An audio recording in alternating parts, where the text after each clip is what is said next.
BNP প্রধান উপদেষ্টা doctor Mohammad ইউনূসের পদত্যাগ চায় না বলে জানিয়েছেন দলটির স্থায়ী কমিটির সদস্য সালাউদ্দিন আহমেদ। তবে প্রধান উপদেষ্টার পদে তিনি থাকতে না চাইলে জনগণ বিকল্প বেছে নেবে বলেও মন্তব্য করেন তিনি। গণমাধ্যম কর্মীদের সঙ্গে আলাপকালে এমনটা জানান তিনি। সালাউদ্দিন আহমেদ বলেন, ডক্টর ইউনূসের পদত্যাগ চায় না বিএনপি, তবে তিনি থাকতে না চাইলে বিকল্প বেছে নেবে জনগণ। এ সময় নির্বাচন করিডোর ও দেশের পরিস্থিতি নিয়ে সেনাপ্রধানের বক্তব্যকে স্বাগত জানান তিনি।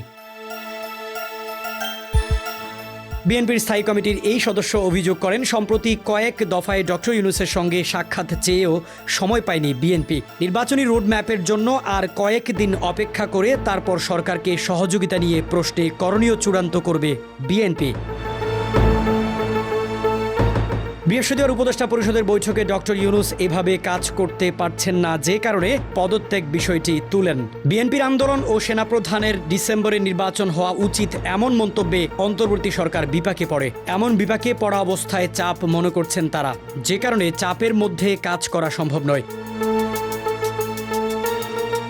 ওই উপদেষ্টা পরিষদের বৈঠকে ডক্টর মোহাম্মদ ইউনূসকে বেশ বিমর্ষ দেখাচ্ছিল। বিষয়টি পরের দিন ব্যাখ্যা করেছেন আরেকজন উপদেষ্টা রিজওয়ানা। তিনি বলেছেন, উপদেষ্টা পরিষদের বৈঠকে বিষয়টি আলোচনায় এসেছিল। এভাবে সড়ক বন্ধ করে দিলে কাজ করব কিভাবে? আমাদের কাজ শুধু নির্বাচন করা নয়, আমরা ক্ষমতায় নই, আমরা দায়িত্ব পালন করছি।